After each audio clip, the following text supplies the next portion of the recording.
हमारी जो आवाम है, जो हमारी पब्लिक है, ये भी हिल के राज़ी नहीं। किसी बंदे ने मेहनत नहीं करनी। अगर बाकी कंट्रीज़ में देखा जाए, स्पेशली ब्रॉड साइड पे देखा जाए, तो लोग बहुत मेहनती होते हैं। हर बंदा अपना एक पार्ट और रोल प्ले कर रहा होता है। जो अमीर है वो अमीर ही है। स्पेशली आप देख लें हमारी अब कितनी जमातें बन गई हैं। पहले सिर्फ हम सुनते थे नून लीग या फिर भुट्टो। अब तो भुट्टो के अलावा भी पीटीआई, नून लीग, पीडीएम, भाई वट बहुत। इसके पीछे रीज़न यही है कि उधर जो है, जैसे मोदी उसकी मेहनत का मजाक बनाया जाता है कि वो चाय का कप धोता था और इस तरह से। पर in case of power Pakistan देखा जाए तो यहाँ जितना मर्जी मेहनती इंसान हो, वो जब एक दफ़ा कुर्सी पर आ जाता है उसका यही कोशिश होती है कि दोबारा तो नहीं आ सकते, एक दफ़ा आ गया हूँ बस अपना बैंक भर लूँ। अस्सलाम वालेकुम, नमस्ते एंड सत श्री अकाल व्यूअर्स, आई एम महविश नाज विद पब्लिक रिएक्शन शो। और आज हम बात करेंगे पाकिस्तान पॉलिटिकल स्टेबिलिटी के ऊपर, जिसको हम कंपेयर करेंगे on another hand side Indian politics के साथ। जी हाँ, पाकिस्तान में पॉलिटिकल स्टेबिलिटी इतने वक्तों से क्यों नहीं है, जबकि दोनों मुल्क एक टाइम पे एक ही जगह से आज़ाद होकर दो अलग अलग मुल्कों में तब्दील हुए थे। लेकिन उसके बाद इंडिया की स्ट्रगल और पाकिस्तान की स्ट्रगल में ज़मीन आसमान का फ़र्क है। आज इंडिया अगर यहाँ और पाकिस्तान यहाँ है, उसकी क्या वजह है?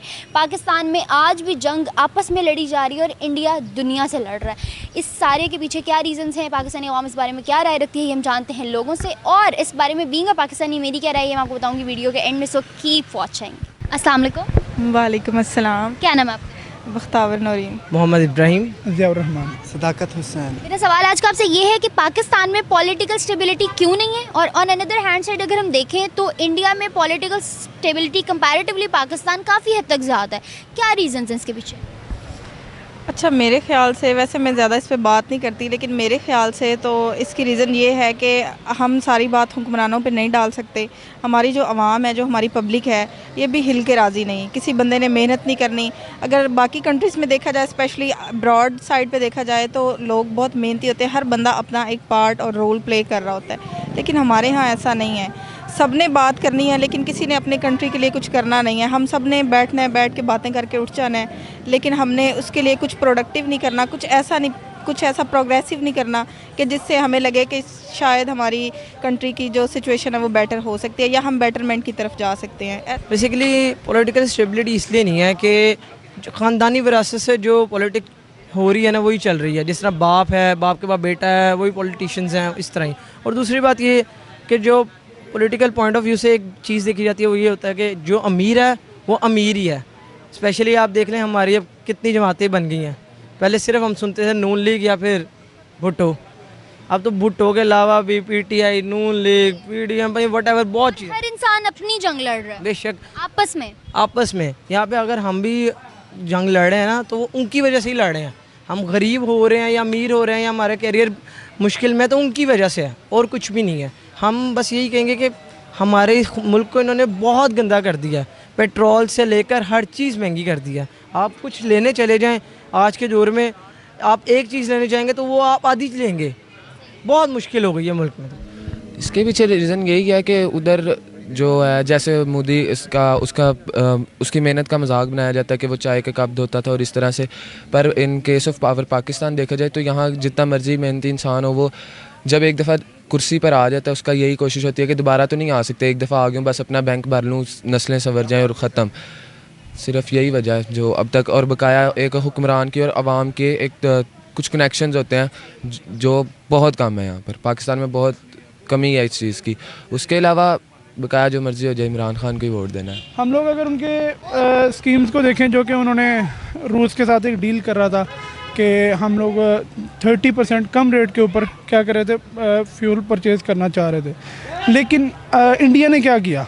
इंडिया ने रूस से 30% कम रेट के ऊपर फ्यूल परचेज़ किया, तो उसके बाद उन्होंने अपनी इकॉनमी को स्टेबल किया, फ्यूल के प्राइसेस कम करके अपनी आवाम को रिलीफ देने। Smart work.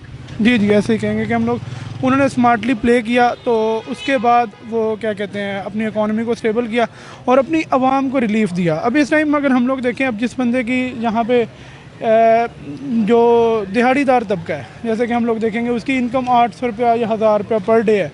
1000 रुपये के अंदर वो किस तरीके से अपने आप को स्टेबल कर सकता है? अब गवर्नमेंट कह रही है कि हम लोग जिनकी इनकम 40,000 से कम है उसे 2000 रुपये सब्सिडी दे रहे हैं। तो वो सब्सिडी किस बेस के ऊपर देना चाह रहे हैं? 2000 रुपये में वो क्या क्या सोचेगा कि मैंने पेट्रोल ख़रीदना है, मैंने क्या कहते हैं अपने घर के लिए चीनी ख़रीदनी है, आटा ख़रीदना है, क्या ख़रीदना है, तो वो किस मद में गवर्नमेंट देना चाह रही है। और ये मेरा जहाँ तक अंदाज़ा ये जैसे पहले गवर्नमेंट ऐलान करती है लेकिन देती कुछ भी नहीं है, तो ये अच्छा सर, क्या वजह है कि पाकिस्तान की पॉलिटिक्स जो है, पॉलिटिशियंस जो हैं, वो इतने बरसों से पाकिस्तानी हुकूमत या पाकिस्तान को स्टेबल नहीं कर पा रहे? ऐसी क्या सॉलिड रीज़न है? सॉलिड रीज़न मैं आपको ये कहूँगा कि जो हमारा है ना अपर लेवल, उसकी मराआत को अगर आप देखें, अब आप ये देखें कि हमारे जो ब्यूरोक्रेट्स हैं, जो हैं डीसीज हैं, एसीज हैं, बाकी भी जो ब्यूरोक्रेट्स आते हैं, उनकी मराहत आप देखें, उन्हें क्या कहते हैं इन्होंने घर दिया, वो सिर्फ़ और सिर्फ सोचते हैं अपर लेवल का। लोअर लेवल के बारे में तो वो सोचते ही नहीं है, उन्हें लोअर लेवल के मसाइल का पता ही नहीं है कि लोअर लेवल के क्या मसाइल है। लोअर लेवल को ये नहीं चाहिए कि उन्हें क्या कहते हैं बहुत हाई फाई चीज़ें चाहिए, उन्हें सिर्फ़ और सिर्फ क्या चाहिए, एक लिविंग स्टैंडर्ड चाहिए होता है रहने के लिए, और उसके लिए उन्हें एक हैंडसम अमाउंट में या मिनिमम अमाउंट में वो इनकम चाहिए होती है। अच्छा, वहाँ का ये है कि मेरे ख्याल से जो उनके हुक्मरान हैं वो आवाम का ख्याल करते हैं, और उनकी आवाम जो है वो भी इतना ज़्यादा हुक्मरानों पर डिपेंडेंट नहीं है, वो लोग ख़ुद भी कुछ करते हैं। ऐसा नहीं है कि वो हर चीज़ के लिए मतलब कि ज़िम्मेदारी हुकूमत को ही देते हैं। वो लोग मेहनती हैं, मेरे ख्याल से वो लोग मेहनती हैं, और वो अपने लिए उठ के खड़ा होना और स्टैंड लेना और अपने लिए कुछ करना जानते हैं। इंडिया में बेसिकली आवाम की भी सुनते हैं। आवाम बेशक उधर गरीब है जो भी है उसकी सुनते हैं। वहाँ पे पेट्रोल हर महीने हर 15 दिन बाद महंगा नहीं होता। आप अगर ये देखें, इंडिया की आवाम कोऑपरेट करने वाली है।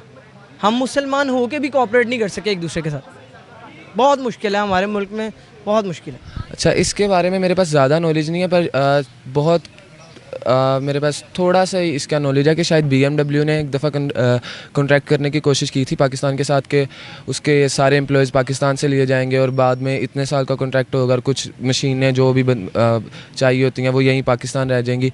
तो तब भी शायद नवाज शरीफ की हुकूमत ही इन्होंने कॉन्ट्रैक्ट कैंसिल कर दिया, पर सिर्फ कुछ घंटों के बाद ही वो कॉन्ट्रैक्ट इंडिया ने ले लिया। अब इसके पीछे रीज़न क्या है ये मुझे नहीं पता। हो सकता है कि उनकी इकॉनमी पावर ज़्यादा है, हर लिहाज से वो आगे हैं, मेहनती हैं, पर पाकिस्तान यहाँ ईगो प्रॉब्लम आ जाती है। हाँ, ईगो प्रॉब्लम्स भी काफ़ी ज़्यादा हैं। पर देखा जाता है तो अगर BMW एक बहुत बड़ा ब्रांड है कार्स का, तो काफ़ी तरक्की करता है पाकिस्तान पर। और कि इंडिया के मुकाबले में पाकिस्तान की ऑटोमोबाइल इंडस्ट्री बहुत डाउन है, फिर भी ऐसी अपॉर्चुनिटी को गंवाना बहुत बड़ी बेवकूफ़ी है। बहुत बड़ी बेवकूफ़ी है। जब हमारी नीड्स पूरी नहीं होती तो हमारी वांट्स भी नहीं होती। तो जब हमारी क्या कहते हैं नीड्स कंप्लीट होंगी ना, तो फिर हम लोग वांट्स की तरफ भी मूव कर रहे होंगे कि अच्छा sir, on another hand side अगर हम देखें इंडियन पॉलिटिक्स को, तो देखें 2 टेन्योर मोदी के कंप्लीट होने जा रहे हैं, और कहा जा रहा है उनके आवाम को देखते हुए हम ये कह सकते हैं, कहना बिल्कुल बजा है कि आने वाला तीसरा टेन्योर भी मोदी का ही होगा। क्या रीज़न है कि वहाँ पे हम इकट्ठे एक टाइम में अलग हुए थे? बड़े सगीर से 2 मुल्क अलग अलग एक ही टाइम में, सिर्फ एक दिन का फ़र्क है, अगर देखा जाए तो सिर्फ एक दिन का फ़र्क है, और उस एक दिन के फ़र्क ने आज जो है इतना बड़ा गैप डाला हुआ है कि वो लोग बहुत आगे चले गए हैं। उनके मुल्क में पॉलिटिकल स्टेबिलिटी बहुत ज़्यादा है, इकोनॉमिक्स में अगर हम देखें हर लिहाज से वो लोग हमसे बहुत ज़्यादा डेवलप हो गए हैं। ऐसी क्या रीज़न है? क्या उनकी आवाम का कोई इसमें हाथ है, या उनके हुक्मरान बहुत समझदार हैं? अब ये देखें, जब मोदी का मुझे अब एग्जैक्टली तो याद नहीं है, जब मोदी का लास्ट या उससे पहले वाला फर्स्ट टेन्योर था या उसका सेकंड टेन्योर था, उस टाइम उसने एक वहाँ पे स्टेप लिया था। उन्होंने अपनी करेंसी रातों रात चेंज कर दी थी। आपको शायद याद होगा, उनके नोट्स चेंज हो गए थे। तो उससे क्या हुआ था कि उनकी जो ब्लैक मनी थी वो सारी की सारी बाहर निकली थी। लोगों ने वो क्या कहते हैं उसके अंदर बैंक्स के अंदर जमा करवाई, पैसे जमा करवाए। तो उससे क्या हुआ कि उन्हें पता चला कि उनके मुल्क के अंदर रेवेन्यू कितना है टोटल।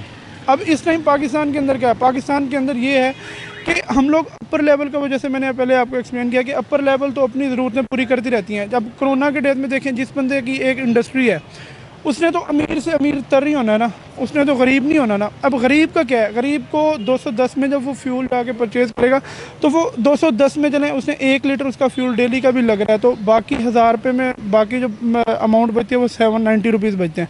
वो 790 रुपीज़ में अपने बच्चों को पालेगा, वो किस तरीके से आगे बढ़ेगा। तो इस तरीके को अगर हम लोग देखा जाए, उनके जो स्टेप्स हैं ना अपनी इकॉनमी को लेके, और सबसे बड़ी जो बात है वहाँ की, एक तो पॉपुलेशन भी ज़्यादा है, ठीक है, और उसके बाद उनकी जो फिल्म इंडस्ट्री है वो इतनी ग्रो करती है जिसकी कोई हद नहीं है। जैसे ही अवाम होते हैं ना, वैसे ही अल्लाह उसी के मुताबिक हुक्मरान मुसल्लत करता है। कुरान में इरशाद है, इट्स मीन कि हम में कोई फॉल्ट है, ठीक है।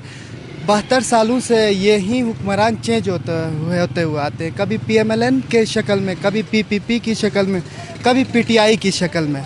वो आके अपने अपने बातें करते हैं, आवाम से वादे करते हैं, मगर निभाते कुछ भी नहीं। इट्स मीन हम बेवकूफ़ हैं, आवाम बेवकूफ़ है, इसी वजह से बस उनकी बातों में आ जाते हैं। Okay viewers, as you guys have seen कि हमने लिए पाकिस्तानी अवाम के जवाब और देखें उनके रिएक्शंस, उनको क्या लगता है पाकिस्तान में पॉलिटिकल स्टेबिलिटी क्यों नहीं है और इंडिया में ऑन अनदर हैंड साइड क्यों है। तो मेरे अकॉर्डिंग भी यही जवाब है जो मेजॉरिटी अवाम ने दिया कि वही कौम तरक्की करती है जहाँ पे हम लोग उसके साथ लॉयल होते हैं। पैसे से बहुत कुछ ख़रीदा जा सकता है मगर लॉयल्टी नहीं ख़रीदी जा सकती। तो अगर हम और हमारे हुक्मरान अपनी कौम के साथ और अपने मुल्क के साथ लॉयल हो जाएंगे तो शायद वो तरक्की, वो स्टेबिलिटी हमारे अंदर, हमारे मुल्क के अंदर भी आ सकती है। इसके साथ साथ आज की वीडियो से मुझे इजाज़त। आपको वीडियो कैसी लगी नीचे कमेंट सेक्शन में ज़रूर बताइएगा और फर्दर वीडियोस के लिए सजेशंस देना भी मत भूलिएगा। हमारे चैनल को लाइक, सब्सक्राइब और बेल आइकन को क्लिक करें। तब तक के लिए अल्लाह हाफ़िज़।